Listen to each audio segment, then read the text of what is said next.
Hello and welcome to Beyond the Real. My name is Alex, and today we're going to be talking WandaVision.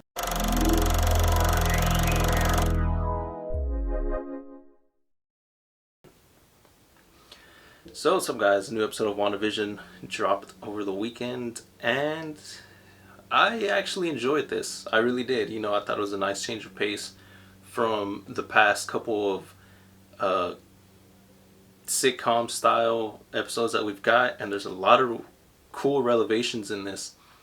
And I like that it kind of gives you some answers, but they're not crystal clear answers, and it kind of makes you ask more questions.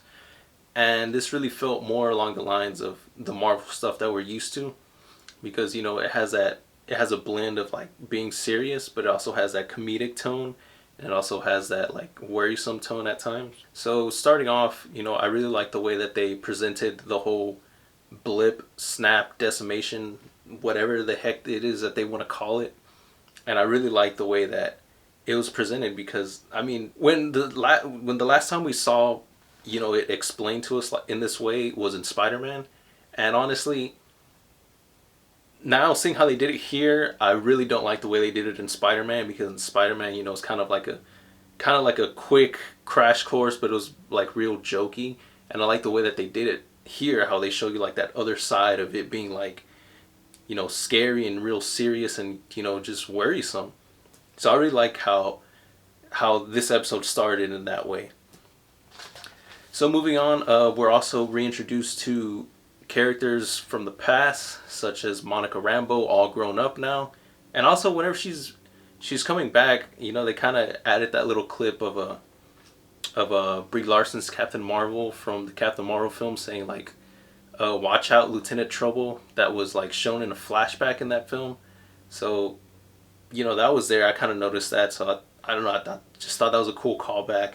So also, Monica Rambeau is now grown up. We learned that her mother, Maria Rambeau, has passed away, who was either the founder, like a co-founder of the Sword organization. We also get Jimmy Woo, the FBI agent from Ant-Man and the Wasp return. And I really liked his introduction, how he did the little sleight of hand trick, because it kind of seemed like he was, real curious about magic in Ant-Man. And, seeing now that he's dealing with a whole magic thing, I thought that was kind of funny. Also returning is Darcy from Thor films. And, I really like her, the way she comes into this, because, before this film, she was still kind of like, not at the level she's at, because now she had time to study and get her PhD, so now she's Dr. Darcy Lewis. And I really like the relationship she has with Jimmy Woo throughout the episode, because she comes off as real smart and real like quippy, and she has like a lot of these little like off the cuff comebacks, and it's I really liked the comedy that she injected in this episode, as well as Jimmy Woo. So one of the revelations in this episode is that Sword is kind of the ones that are like overseeing this whole operation, even though they still have like the Air Force, the Army, and the FBI. So there's no real like chain of command, so to say, but it's still very interesting to see, because with Shield, not really being that much of a thing anymore, especially since they got infiltrated by Hydra. So I guess technically they wouldn't be the best choice. So it's cool to see, Sword being the one to, be here to oversee that operation. So it's a nice little change. And also, we also get the revelation that everything we've been watching is also what they've been watching. And this is coming out of, I guess, the other side of the field. And it's also pretty cool because, you get more revelations as to, Jimmy Woo was the one who was talking to Wanda in episode 2 through the radio. Really cool to see like all this kind of stuff, because as we know, like at the beginning we see Monica Rambeau, who goes through the field and she transforms, and then later on in the episode when she's thrown out of it, she's still in her 70s clothes.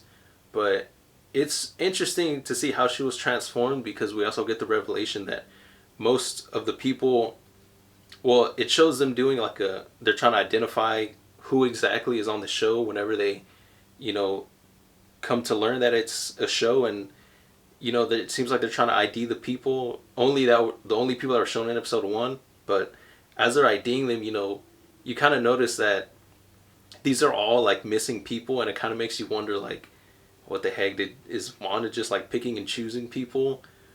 But also the funny thing was that the character of Agnes has her portrait, well, has her file up, but there's no ID connecting her to anyone. So kind of made me think like, I wonder if that's going to be an important detail for later. And also at the beginning, whenever Jimmy Woo and Monica first arrived there, they're kind of like talking to these two police officers who aren't very helpful, and it kind of makes you wonder like, because it almost seems like they're oblivious to what's happening, so it kind of makes you wonder like, if there's someone helping on the outside to keep the knowledge of what's happening like real hush hush, or if like they're being brainwashed, or if there's another like magic thing in an enhancement going on. And I don't know, I was just asking that question a lot. So going back to the transformation thing, I kind of wonder how that works, because as I said earlier, Monica Rambeau is transformed whenever she goes through the barrier, but things like the drones aren't transformed, because as we can see in the past episode, whenever they found the drone in the bush, like it's colorized, but it's essentially still the same thing that went past. But later on, when we see that they're sending a guy in there with a hazmat suit, and he like goes through the tunnel and he passes through the field, but whenever he passes through, his hazmat suit turns into a beekeeper suit, and the little safety cable turns into a jump rope.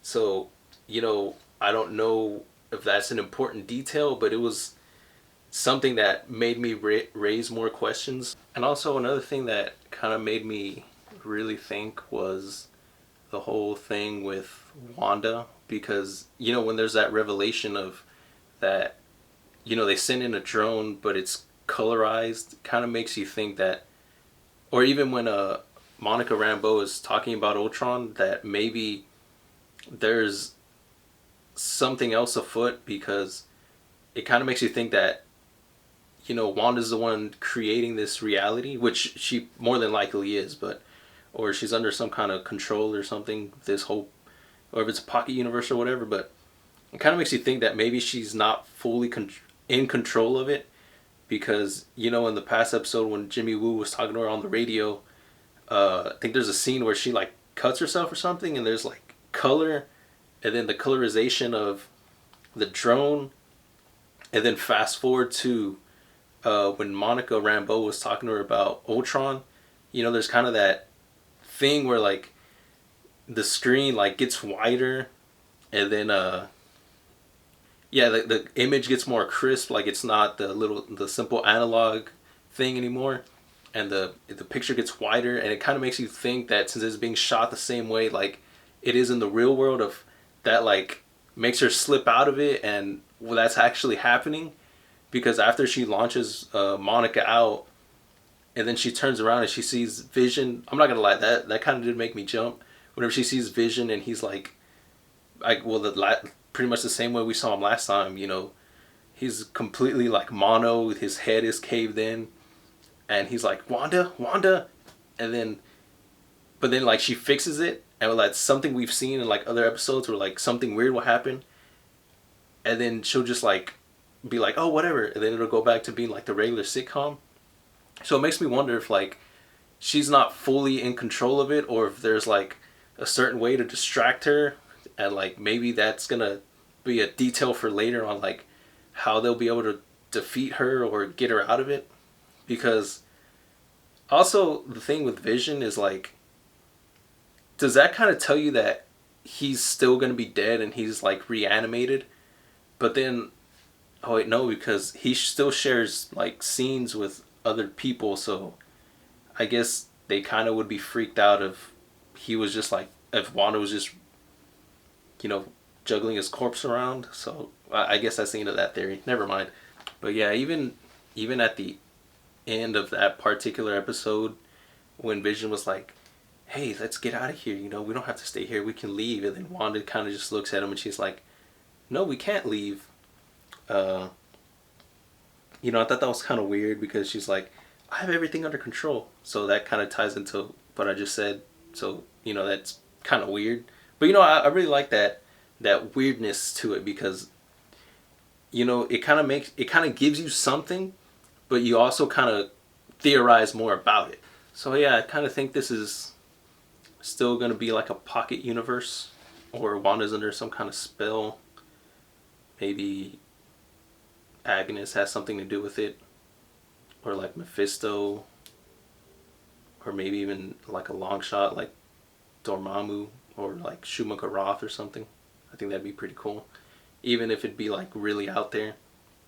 But like, we know this is gonna end up tying up to Doctor Strange and Spider-Man, so it seems like at this point all they really have to do is call up Doctor Strange and be like, hey, there's something weird happening here, can you like come help us? Because that's kind of how what it feels like at this point. But of course, we still have to continue on in the story, and as much as I hate to say this, I really hope we don't have to sit through another 3 episodes of the sitcom thing, because honestly that's getting to me, that got old like after the first episode. And I really hope that we don't have to sit through another 3 episodes to get to another episode like this. So I really hope we don't have to do that again. But if we do have to do it to get more stuff like this episode, I really hope that in the end it's going to be worth it. And I really, really want to keep enjoying this, because honestly, this so far has not really kept me entertained. And, I really enjoy this style of episode. And it was a nice change of pace. It's kind of felt like a breath of fresh air. But also it kind of tells you that, like, that it kind of serves like as a reminder that, they're telling a much bigger story. Oh, and then another thing, the last thing before I go, is that, wasn't it kind of weird? I kind of wonder what role the twins are going to play, because maybe, because it kind of just happens out of nowhere and it doesn't really seem like Wanda's the one that did it. So it makes me wonder if, like, what happened for Wanda to get pregnant, and what role are the twins going to play? Like, is this going to be like a way for someone or something, being introduced to the universe? Are the twins going to stick around? Are they going to be like, whenever this is all done, like, are the twins still going to stick around? Because I don't know if it was misdirection or if it was just like an Easter egg, or if it was just coincidence, but whenever it shows Wanda like picking them up, at the end, I that was Voodoo Child by Jimi Hendrix playing, right? So I don't know if is it misdirection? Are they trying to tell us something, or is it just coincidence? Is it an Easter egg? Like what's going on? Like, what role is that gonna play? But I guess we'll have to wait and see. Alright, so thanks for hanging out with me. This is Beyond the Real. My name is Alex, and I hope to see you again very soon. Hey there, you made it to the end of the video. Thanks for hanging out. Please consider subscribing. If you like the video, please leave a like. Share it with your friends. And I think you're beautiful. And you should not forget that.